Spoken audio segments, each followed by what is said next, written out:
How a Body Likes Her Breakfast by Cathy Browne. I am the body he shoves and kicks under the bushes so deep that the dogs scratch their noses on the thorns and the police have to use torches to find my pale hand curled in a claw among the brambles. I am the body that makes all this fuss. Yellow tape and gloves and white jumpsuits. They don't want to disturb me in case they spoil the evidence, but they can't see any evidence whilst I'm stuck under a bush either. I am the body they hesitate to bury. I am searched inside and out and all over. They comb through every particle of me and they're not even looking for me at all. They're looking for him. Did he leave any of himself behind? I'm not the only body. 3 came before me, and 2 follow after. I am body number 4, the 4th picture of a smiling woman tacked up in a row of 6 brunettes aged 20 to 30. I'm not even the most important body in this spree. I am not body number 1 who held fistfuls of hair back when he was sloppy and nervous. And I am not body number 6, which brought the media to their final frenzy. Bold black letters crying out, "No woman is safe." They forget my name. They have to look at their notes before they say it in the press conference. Rachel Walker, Susan Collis, Helen Pettit, pause, checks notes, continues. Amber Parker, Diane Brooks-Smith, and Sinead Duggan. There are too many questions about him to remember my name. I am the body, but before this, I was a person. And although I am dead, I find I'm not done with being a person yet. My name is Amber Lee Park, and I am leaving this cold metal room. All my life I was a short ass and had to elbow my way to the front of gigs to see anything except other people's shoulders. But now I see the town like a map on a screen and I can glide to where I want to be.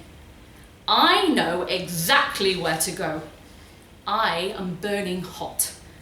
A fire that demands to be fed with oxygen. Fire finds its food.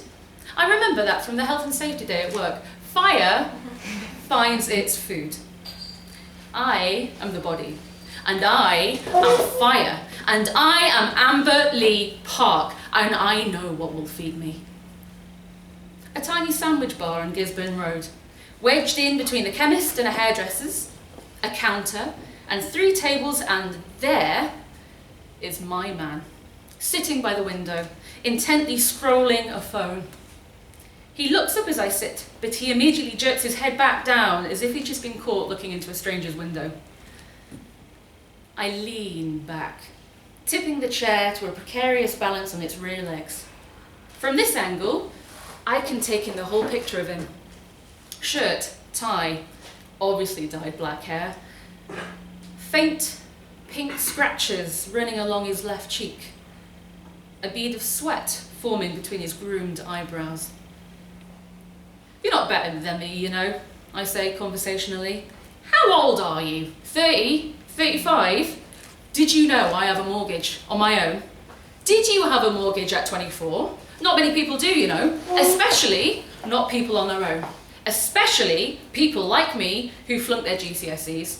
I lean forward, landing the chair with a little thud that makes him jump. I left school with next to nothing. Dicked around for a year, and everyone thought that I'd blown all my chances, but then I got an apprenticeship doing admin, and at the end of that course, they gave me a job. That was kind of a big deal for me, that they kept me on. It was the first time I thought I was actually good at something. I got promoted again within 6 months. The woman behind the counter brings him a bacon and egg sandwich. The man knows he ought to thank her, but with me sitting here, he can't say anything.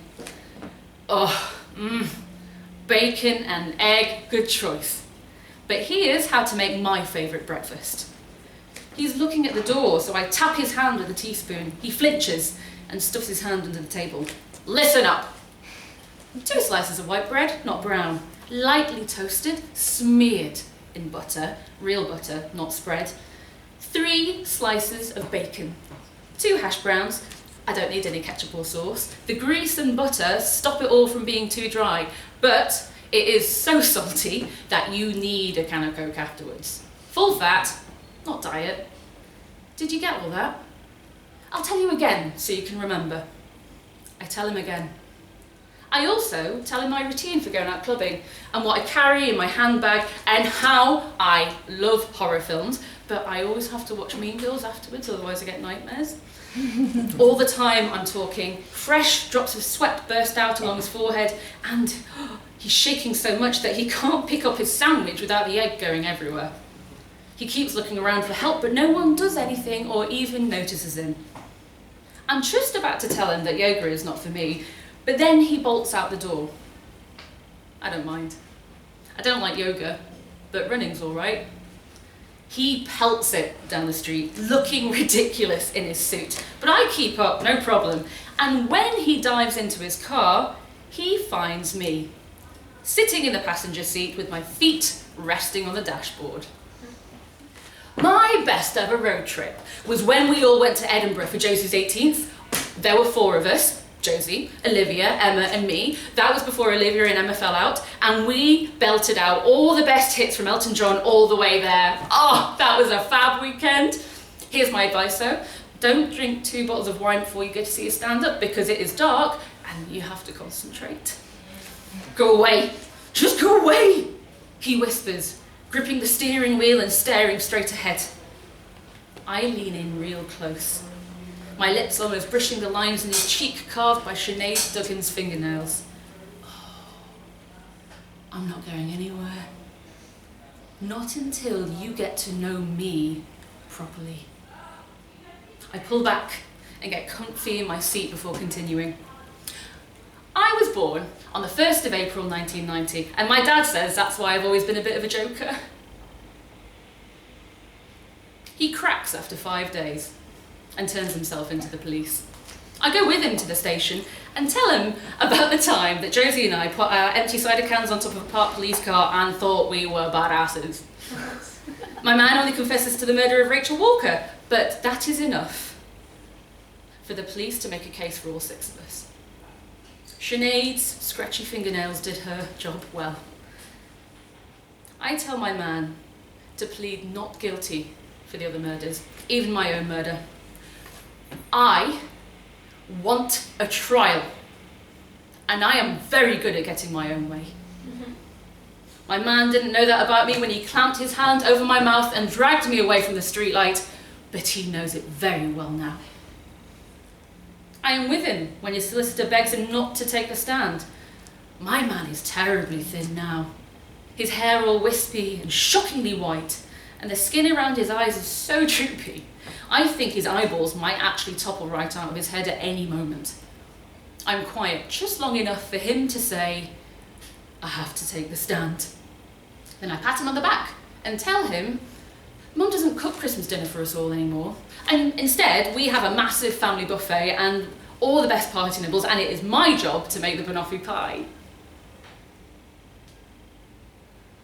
My mum and dad and whole family are there at the trial. They sit with the other families. Everyone wears black or grey, and the women hold hands and pass each other tissues. It is a lot of pain to gather in one room and the air is heavy. I can't concentrate when I look at them, so I keep my eyes on my man. I don't know why, because I talk through the entire thing, but it takes 4 long, tedious days before they call him to the stand.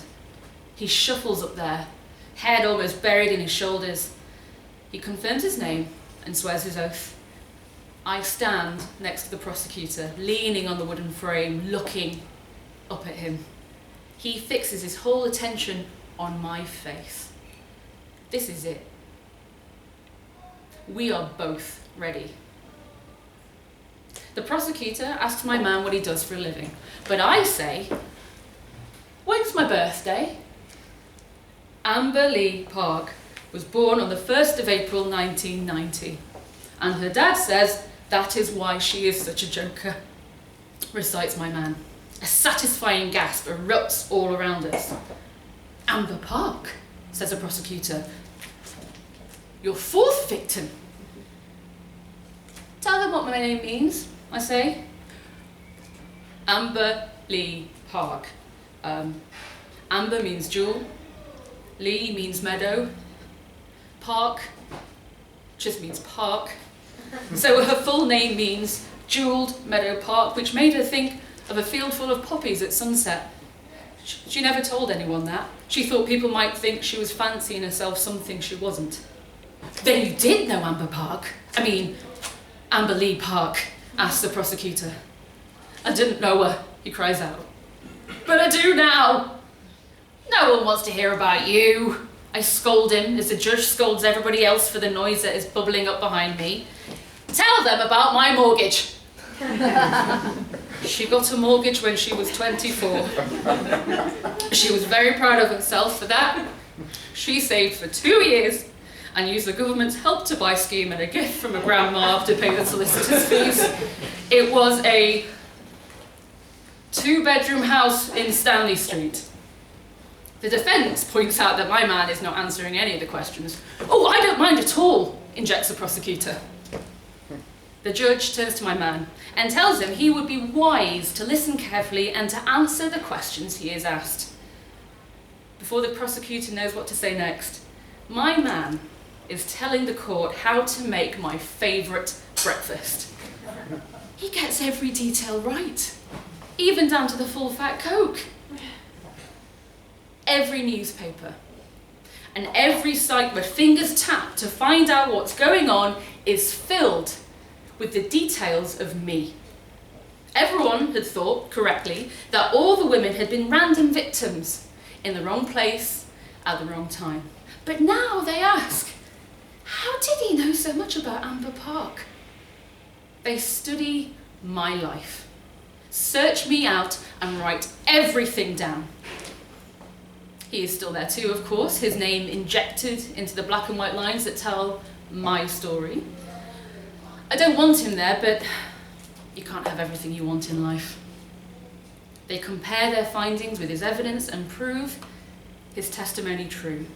But they cannot find any evidence that we had ever met before. And the less evidence they find, the more they look. And the more they look, the more they know me. So it doesn't really matter that his name is there too. Because he is just a body disintegrating in a cold grey room. And I am Amber Lee Park. And how I like my breakfast is front page news.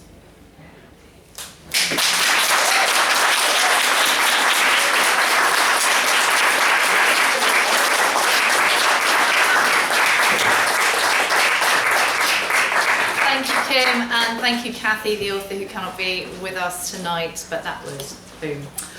So, it's interval time. Please go and you can order food or drinks from your table, or you can go up to the bar if your smartphone isn't working. We've got about half an hour or so, and then we will have the incredible Elias League book quiz with delightful books to win. You can also browse some anthologies, which you can buy. Yeah, let's start that timer and meet back at about 9 o'clock. See you then.